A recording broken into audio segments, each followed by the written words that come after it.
The first azure light of dawn filtered through the pines as Elijah Mason made his way along the mountain trail. 6 years as a park ranger had taught him the forest's rhythm, and something felt off this morning. He paused, breath misting in the cool air, and listened.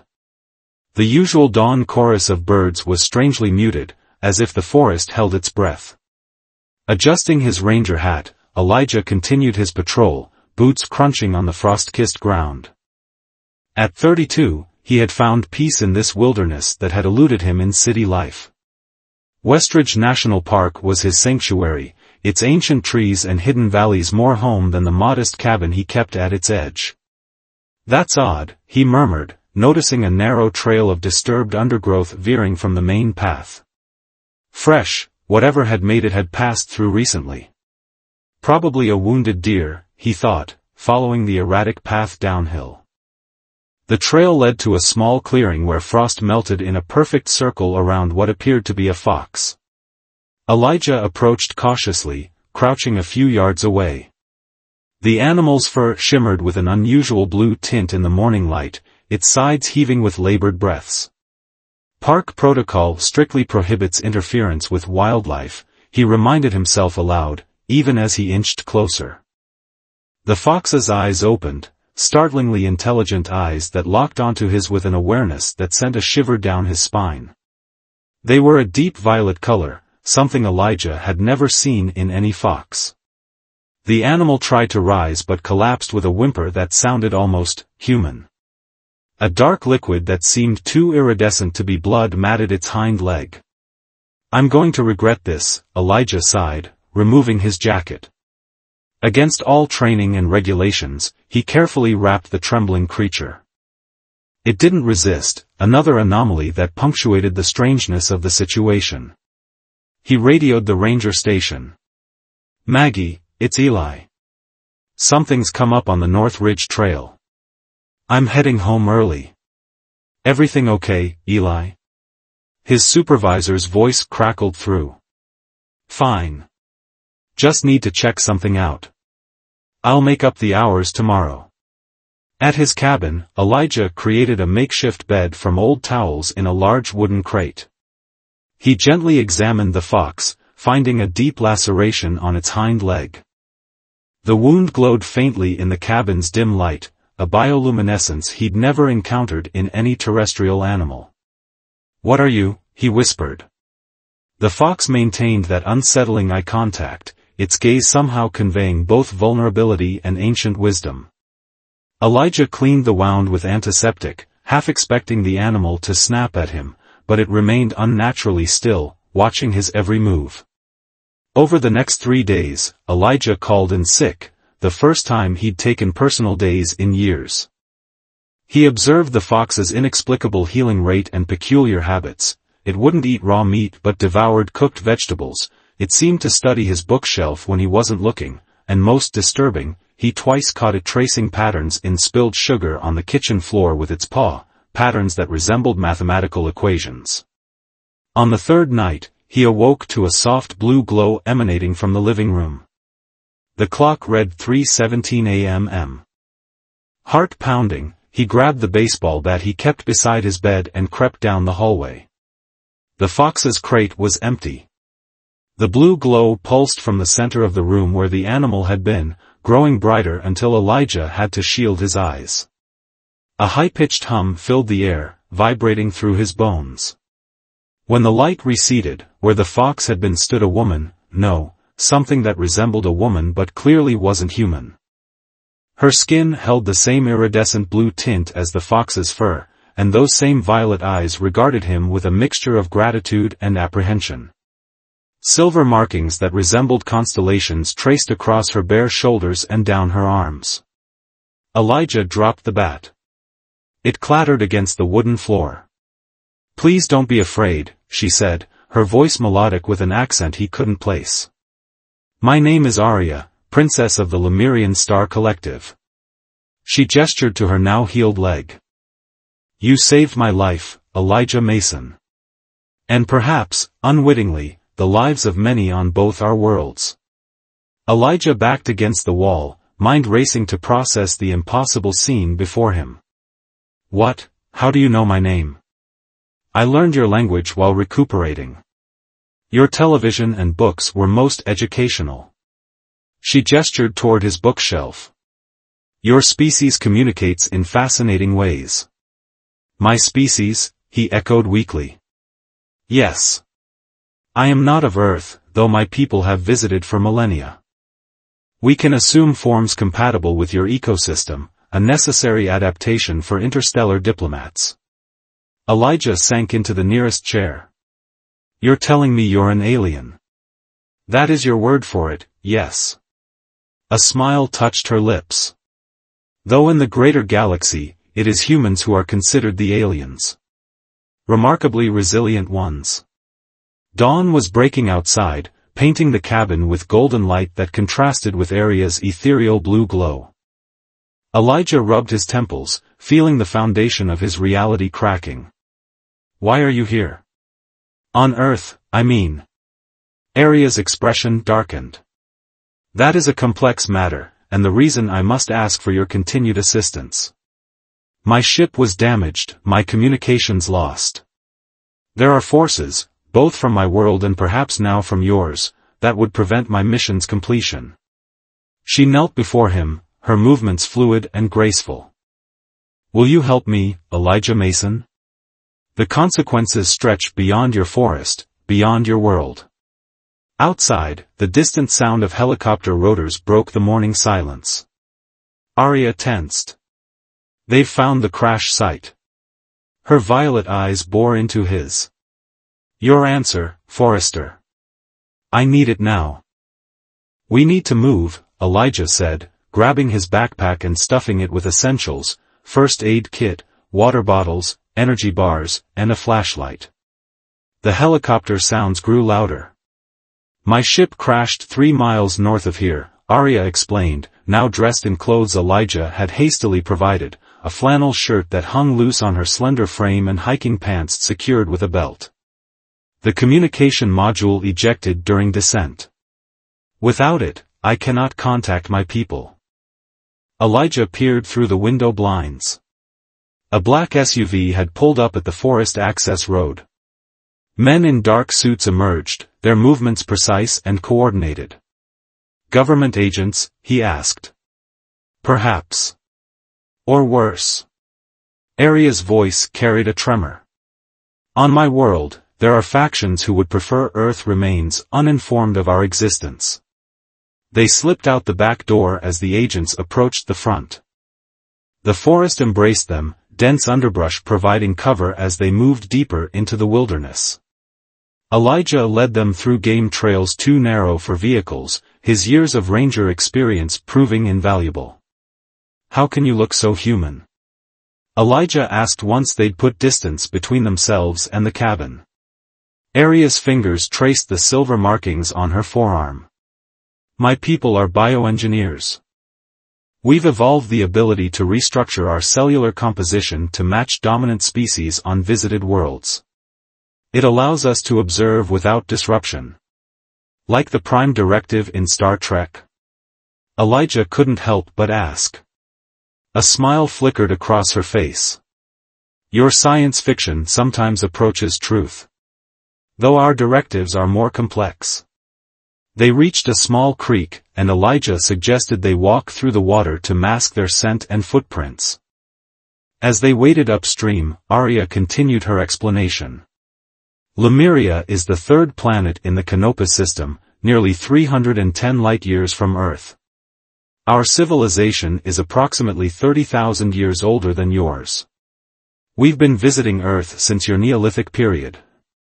That's hard to believe, Elijah admitted.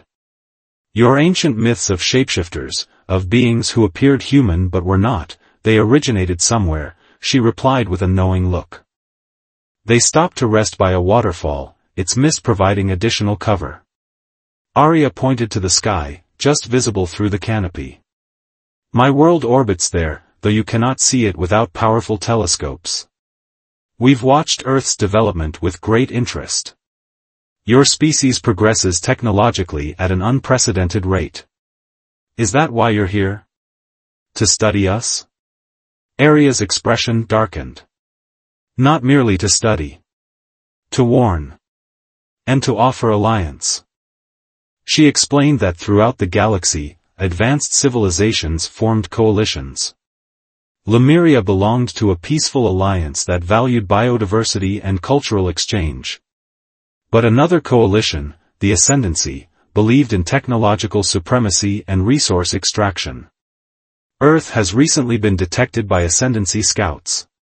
Your digital transmissions, your space exploration efforts, they've attracted attention. Some of it unwelcome. Elijah tried to process the implications. You're saying Earth is in danger. Potential danger, she clarified.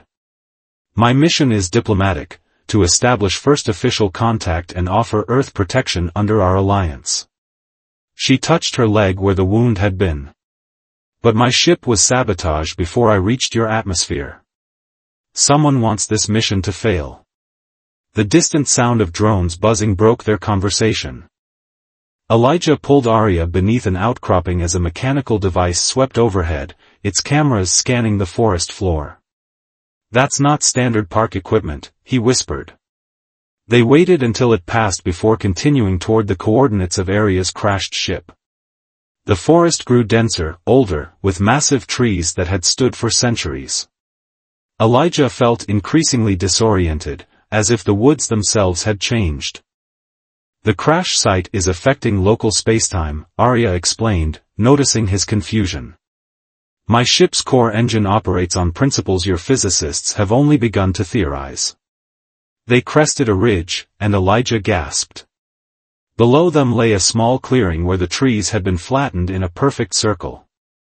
At the center, a scorched depression held fragments of metallic material that seemed to shift color as he watched. The air shimmered with distortion. They've removed most of the wreckage, Arya said, her voice tight with concern. But they missed something. She led him to the edge of the depression and knelt, hands hovering over the ground as if feeling for something invisible. Her fingers suddenly dipped into what appeared to be solid earth, and she withdrew a small crystalline object the size of a smartphone. A backup navigation system. It can help us locate the communication module. Her violet eyes met his. Elijah, once I activate this, it will send out a signal that both allies and enemies can detect. We will have hours, at most, before they converge here.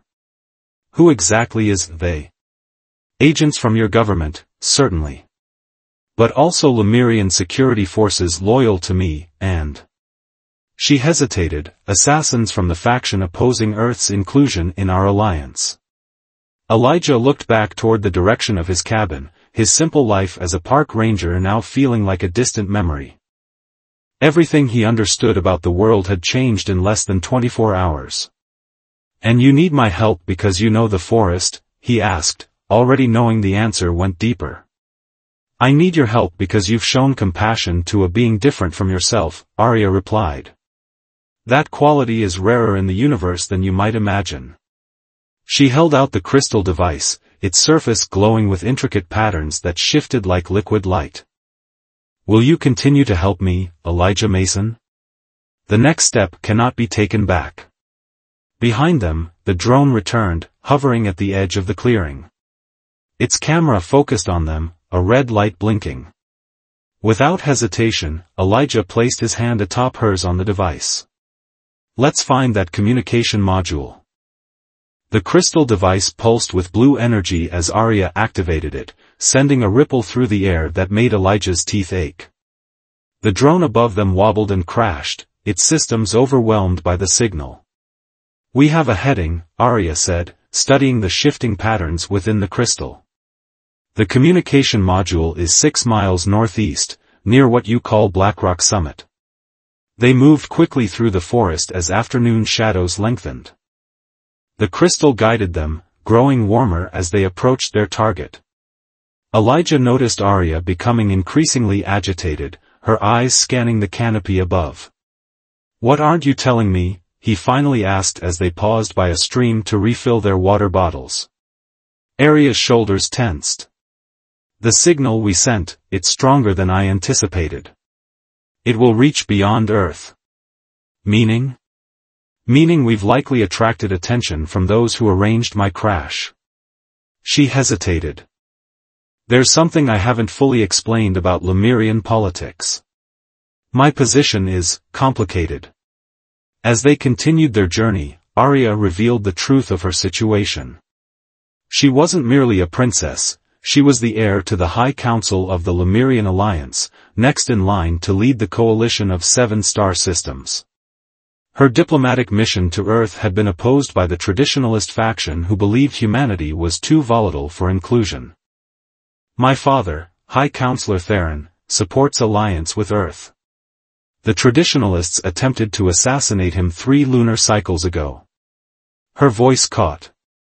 He survived, but remains in stasis healing. As heir, I assumed his diplomatic duties. So the crash wasn't an accident, Elijah concluded. No.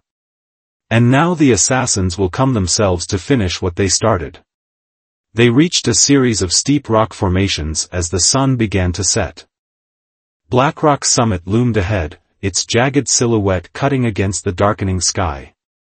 The crystal in Arya's hand now pulsed rapidly, almost singing with energy. It's close, she whispered. A distant whirring sound made them freeze. Elijah pulled Arya behind a boulder as a sleek black helicopter swept over the trees, a spotlight cutting through the gathering dusk. Not Forest Service, he muttered. Military, maybe CIA. They watched as the helicopter circled the summit, then landed in a small clearing half a mile ahead. Armed personnel in tactical gear deployed, forming a perimeter. They found the module, Arya said, her expression grim. We need to retrieve it before they understand its capabilities.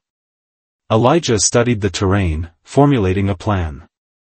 There's an old fire lookout tower on the eastern slope. It's been abandoned for years, but I know a maintenance trail that leads right past it. We could approach from behind the summit, use the tower for cover. As night fell, they navigated by starlight and the crystal's glow. Elijah led them through a narrow ravine, avoiding the main trails where agents would likely be patrolling. The temperature dropped sharply, their breath fogging in the cold air. Your world is beautiful, Arya remarked softly, looking up at the star-filled sky. Untamed in ways mine has forgotten. What's your home like? Elijah asked, curious despite their dire circumstances. Ordered. Advanced. Our cities float above the surface to preserve the natural ecosystems. We've eliminated disease, scarcity, even aging. Her voice carried a surprising melancholy. But we've lost something in the process. Spontaneity. True connection with our world. They reached the old fire tower just as moonlight crested the mountain ridge. From their elevated position, they could see the government agents had established a temporary base camp around a peculiar object that glowed with the same iridescent blue as Arya's skin. The communication module, she confirmed. It contains not only technology to contact my people but data proving the traditionalists' conspiracy. As they watched, the air above the module began to shimmer and distort. No, Arya gasped. They're already here. Before Elijah could ask who, a second distortion appeared 20 yards from the first. The air seemed to fold inward, creating a tunnel of light through which stepped 2 humanoid figures. They resembled Arya with their blue-tinted skin and silver markings, but where hers were delicate patterns, theirs formed harsh, angular designs across faces set in cold determination. The government agents reacted immediately, weapons raised, but the newcomers moved with blinding speed. Energy pulses erupted from devices on their wrists, sending agents flying backward. Within seconds, the camp was in chaos. Traditionalist enforcers, Arya explained, her voice tight with fear. Assassins trained in 16 combat disciplines and armed with weapons your science cannot comprehend. What do we do now? Elijah asked, watching as the assassins efficiently neutralized the human agents. We wait, Arya said, surprising him. Let them fight each other. The enforcers secured the perimeter and approached the communication module. One reached out to touch it. A brilliant flash of light erupted, throwing the assassin backward. 3 new figures materialized from thin air, their silver markings forming patterns similar to Arya's. "My security detail," she explained, relief evident in her voice. "They've been tracking me since the crash." Below, a furious battle ensued between the traditionalist enforcers and Arya's loyal guards. Energy weapons discharged, creating aurora-like waves that distorted the air itself. The few remaining government agents retreated into the forest. "Now's our chance," Arya said. While they're distracted. They descended from the tower and circled around the battle, keeping to the shadows. One of Arya's guards spotted them and created a diversion, drawing the enforcers' attention away from their approach. When they reached the module, Arya placed her hands on its surface. It responded immediately, unfolding like a mechanical flower to reveal a pulsing core of light. "Stand back," she warned Elijah. She began manipulating symbols that appeared in the air around the device, her fingers dancing through light patterns. The module hummed, rising slightly off the ground. "What exactly will this do?" Elijah asked, keeping watch on the continuing battle. "It will broadcast the truth, to my people and to key individuals in your world's governments. Evidence of the conspiracy, proof of Earth's readiness for contact." She looked up at him, violet eyes reflecting the module's glow. "It will change everything, Elijah. For both our worlds." A blast of energy struck near them, throwing Elijah to the ground. One of the traditionalist enforcers had broken through the defensive line and was advancing, weapon raised. Arya stood protectively over the module, her hands still working the complex sequence. "I need 30 more seconds." Elijah grabbed a fallen agent's rifle, knowing it would likely be useless against the advanced being but determined to buy Arya time. As the enforcer raised its weapon toward Arya, Elijah fired, the bullets seeming to slow and stop inches from their target. The enforcer turned toward Elijah, eyes cold as distant stars. The module suddenly pulsed with blinding light, expanding outward in a wave that passed harmlessly through Elijah but staggered the enforcer. In that moment of weakness, one of Arya's guards attacked from behind, subduing the assassin. "It's done," Arya said, her voice weary but triumphant. "The transmission is complete." Above them, the night sky rippled with sheets of colored light, as if the aurora borealis had descended upon the mountain. The battling Lemurians all paused, watching as the message spread across the stars and throughout Earth's communication networks. Elijah stood in awe of the spectacle, of the history being made on this remote mountaintop. Whatever came next, the world would never be the same. And neither would he. Dawn broke over Black Rock Summit, painting the aftermath of the night's battle in harsh relief. The government agents had retreated, but helicopters circled in the distance, suggesting they hadn't gone far. Arya's guards had secured the 3 surviving traditionalist enforcers, binding them with energy restraints that shimmered like heat mirages. Elijah sat on a boulder, trying to process everything he'd witnessed. His ranger uniform was torn and singed, his worldview irrevocably altered. Arya approached, accompanied by a tall Lemurian with elaborate silver markings that extended from his temples to his jawline. "Elijah, this is Commander Thalos, head of my security detail," she introduced. "He has concerns about your involvement." Thalos regarded Elijah with cool assessment. "Your assistance to the princess is appreciated, human, but your presence now complicates matters. The transmission has alerted both our worlds to the situation. The High Council is sending a diplomatic vessel. Your government is reacting." "How are they reacting?"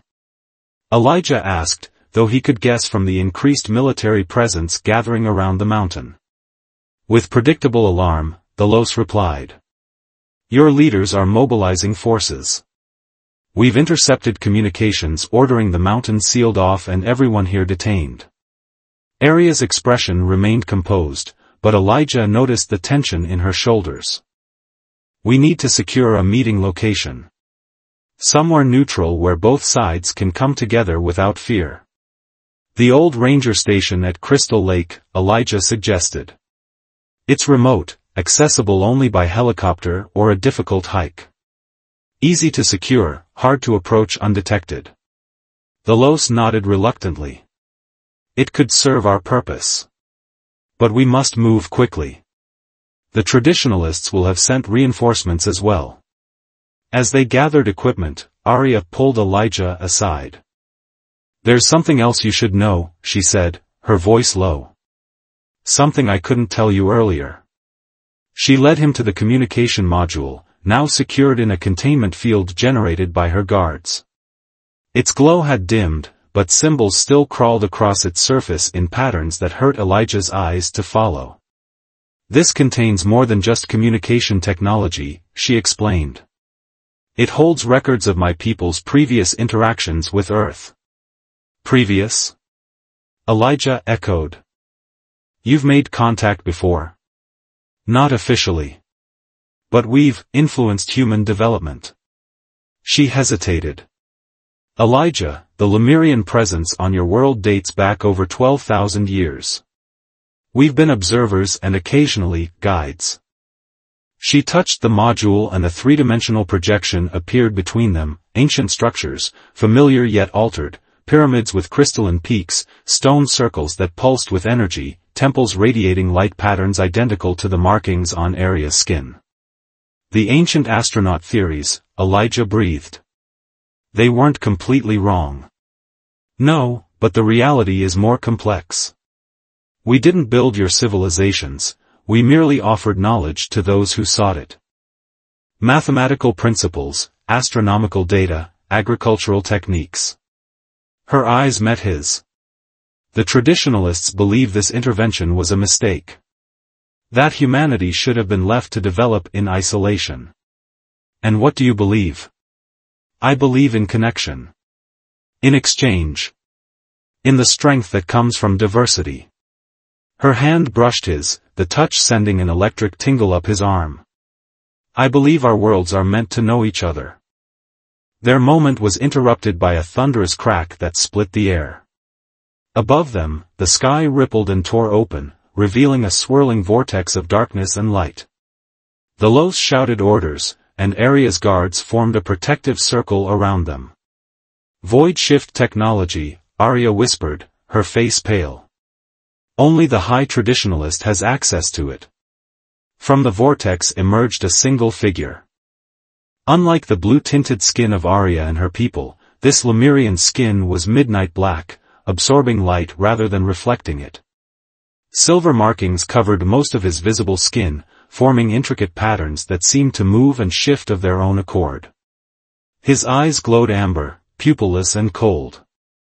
"High Traditionalist Vex," Arya said, stepping forward despite Thalas's attempt to hold her back.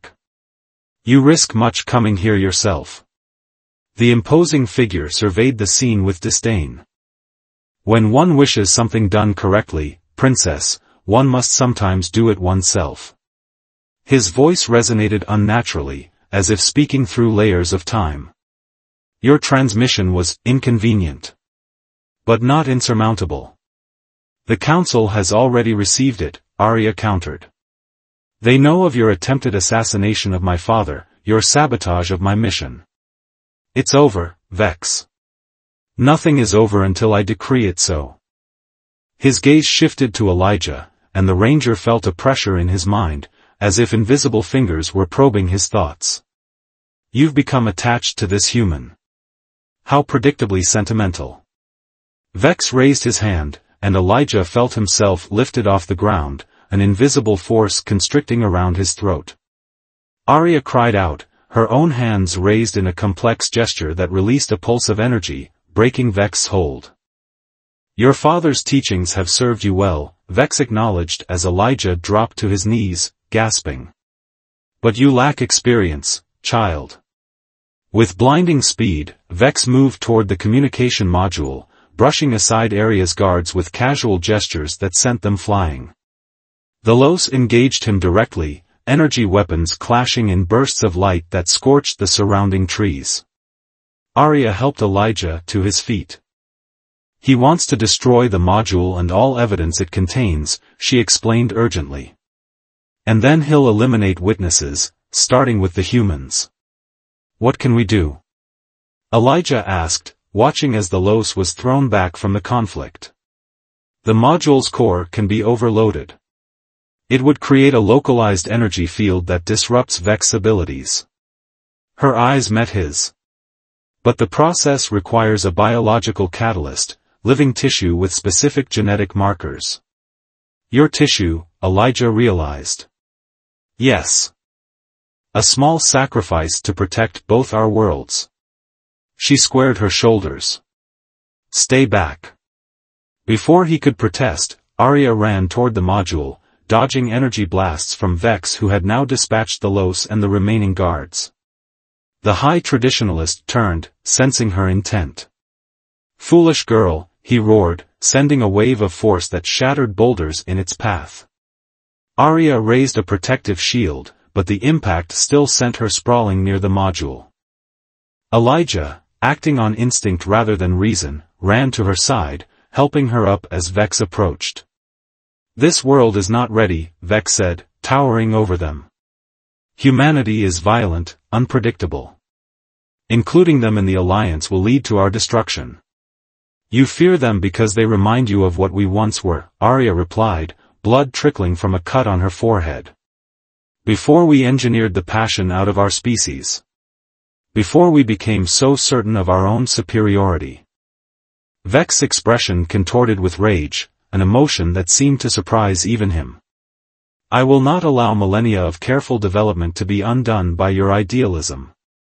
He raised both hands, energy gathering between them in a sphere of destructive potential. Elijah positioned himself in front of Arya, knowing it was futile but unwilling to stand aside. In that moment, Arya lunged past him, pressing her palm against the module's surface. Blood from her injured head dripped onto the device, and it responded immediately, unfurling like a metallic flower, its core blazing with light. "Biological catalyst accepted," an automated voice announced. "Localized field generation commencing." "No." Vex lunged forward, but too late. A dome of energy expanded outward from the module, encompassing Arya, Elijah, and the High Traditionalist. Within the dome, time seemed to slow. Vex's movements became sluggish, his energy attacks dissipating harmlessly. "What have you done?" he demanded, his voice distorted. "Created a temporally isolated field," Arya explained, standing tall despite her injury. "Within this space, your enhanced abilities are neutralized. We are equals here." She stepped forward, no longer the diplomatic princess but a warrior defending her beliefs. "You will face the Council's judgment, Vex. The age of traditionalist dominance is ending." Vex's response was a snarl as he launched himself at her, resorting to physical attack now that his energy manipulation was compromised. They fought with a grace that belied the violence of their engagement, movements too fast for Elijah to follow. He wasn't trained for this kind of combat, but as he watched Arya gradually weakening against Vex's superior strength, he knew he couldn't stand by. Spotting a fallen energy weapon, he grabbed it, feeling its unfamiliar weight and strange vibration. Arya was pinned now, Vex's hands around her throat. "Your vision dies with you, princess," he growled. Elijah aimed the weapon, praying his understanding of its function was correct. He fired.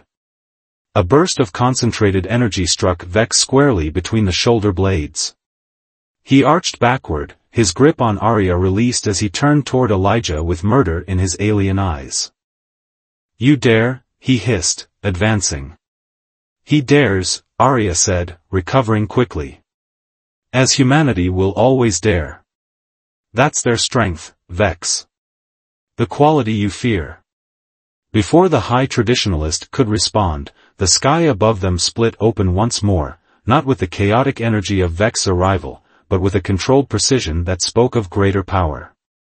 A massive ship descended through the opening, its design elegant and organic, pulsing with the same blue light as Arya's skin.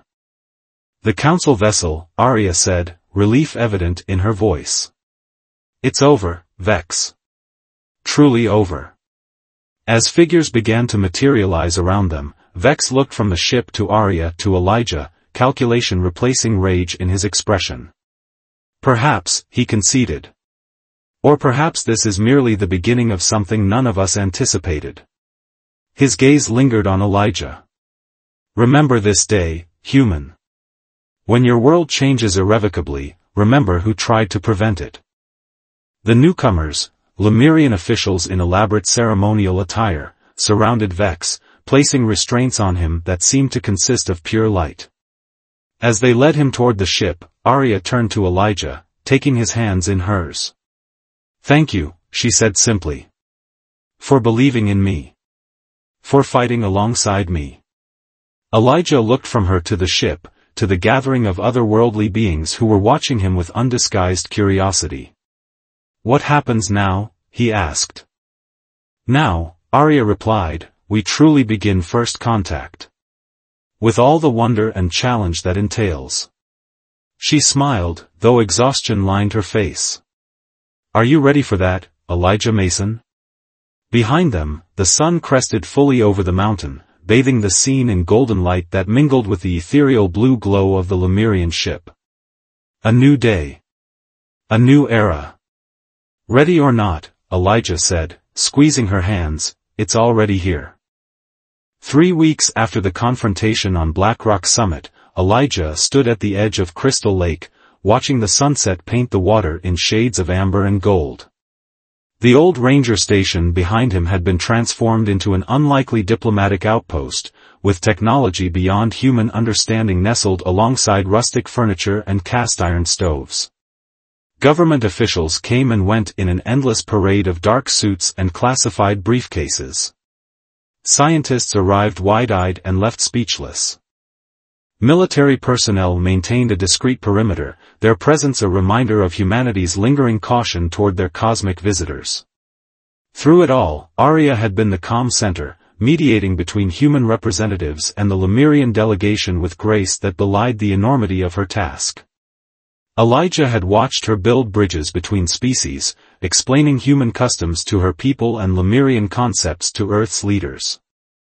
Now she walked toward him along the lakeshore, her formal diplomatic attire replaced by simple human clothing, jeans and a sweater that somehow made her seem both more alien and more approachable. "You're leaving, aren't you?" Elijah asked as she reached him, already knowing the answer from the sadness in her violet eyes. She nodded. "The preliminary agreements have been established. The full diplomatic corps will arrive within the month." Her hand found his, cool fingers intertwining with his own. "My role here is complete. The High Council requires my presence for Vex's trial and my father's recovery ceremony." They walked in silence along the water's edge, fallen leaves crunching beneath their feet. The forest that had once been Elijah's entire world now seemed smaller, yet infinitely more precious. "Your president asked me an interesting question today," Arya said finally. She wanted to know why Lemurians chose animal forms when visiting Earth, rather than appearing as humans. "What did you tell her?" "That we believe understanding a world begins with experiencing its complete ecosystem, not just its dominant species." She smiled. "And that sometimes, the truest connections form when we're seen at our most vulnerable." Elijah thought back to that morning in the clearing, the injured fox with impossibly intelligent eyes. How different would things be if he had followed protocol and left the creature to its fate? They reached a small dock extending into the lake, weathered wood creaking beneath their weight as they sat at its edge, feet dangling above the water. "The council has offered me a choice," Arya said, watching ripples spread across the lake's surface. "I can remain as Earth's primary diplomatic liaison, or return to assume my responsibilities as heir." "Sounds like no choice at all," Elijah replied. "Your people need you." "Both peoples need me," she corrected. "That's the difficulty." The first stars appeared overhead, pinpricks of light in the darkening sky. Somewhere up there was Canopus, the star around which Aria's home world orbited. Elijah tried to imagine it, floating cities, technology indistinguishable from magic, a civilization 30 millennia ahead of Earth's. They've offered something else as well, Arya continued, her voice softer now. An unprecedented exception to our protocols. She turned to face him fully, those violet eyes reflecting starlight. Elijah Mason, would you consider coming to Lemuria as Earth's first cultural ambassador? The question hung between them, monumental in its implications. Me, he managed finally. I'm just a park ranger. Surely they'd want a scientist, a diplomat. They want someone who understands connection, Arya interrupted gently. Someone who values both civilization and wilderness. Someone who can see beyond surface differences to find common ground. Her hand tightened around his. I want someone who showed compassion to a stranger when there was nothing to gain and everything to risk. A loon called across the water, its mournful cry echoing against distant shores. Elijah thought about his life before Arya, the quiet cabin, the familiar trails, the comfortable solitude he'd built around himself after leaving the chaos of the city. What would it mean, he asked. Going to your world? A journey of 17 days in fold space. A year on Lemuria, by your Earth measurement. Her expression grew serious. Physical adaptation would be required. Nothing permanent, but your body would need modification to tolerate our atmosphere, our gravity. And after the year? You could return with a deeper understanding of the universe than any human before you. Or... She hesitated, vulnerability flickering across her features, you could stay longer, if you wished. Above them, a shooting star traced a brilliant path across the night sky. Elijah followed its trajectory, wondering if it was truly a meteor or perhaps another visitor from beyond. When I was a kid, he said slowly, I wanted to be an astronaut. I had glow-in-the-dark stars on my ceiling and read every book about space I could find. He smiled at the memory. But life happened. College loans, practical careers, responsibilities. The stars became something to look at, not reach for. And now? Arya prompted. Now they're offering me a hand up. He turned to her. But there's something I need to know first, and I need you to be honest. She nodded solemnly. This invitation, is it being extended to me as Elijah Mason, or as the human who helped the princess? Is it diplomatic or personal? The question seemed to surprise her, then understanding dawned in her eyes. Both, she admitted. Everything between our worlds now is both. Personal desires wrapped in diplomatic necessity. Individual connections forming the foundation of interspecies relations. Her fingers traced the line of his jaw. But if you're asking if I would want you there regardless of political considerations, the answer is yes. A gentle breeze rippled across the lake, carrying the scent of pine and wood smoke. In the distance, lights from the ranger station reflected on the water, human and alien presences coexisting in temporary harmony. I'd have to settle things here, Elijah said, decision crystallizing. Make arrangements for my cabin, say proper goodbyes. Hope brightened Arya's expression. Then you'll come? To the stars? With you? He laughed softly, the sound carrying across the water. How could I refuse the greatest adventure imaginable? Dawn found them still by the lake, planning their respective journeys. Arya would depart that evening with the diplomatic vessel, returning to Lemuria to prepare for both Vex's trial and Elijah's arrival. Elijah would have 3 weeks to put his Earth affairs in order before a second ship would come for him. As morning light spilled across the water, Arya shifted form one last time, not into the blue-tinged fox he had first encountered, but into a shimmering avian creature with feathers that caught the light like opals. She circled above him, calling out in a voice that somehow remained hers despite its altered form, before soaring toward the Lemurian ship hovering high above the trees. Elijah watched until she disappeared into its radiant hull, then turned toward the forest that had been his home. He would walk its paths one last time, memorizing the feel of earth beneath his feet, the specific quality of sunlight through pine needles, the chorus of birds welcoming the day. These memories he would carry to the stars, ambassador not just for humanity but for the wild, beautiful world that had shaped him. And when he returned, if he returned, he would bring cosmic perspectives to the quiet woods that had prepared him for an unimaginable journey.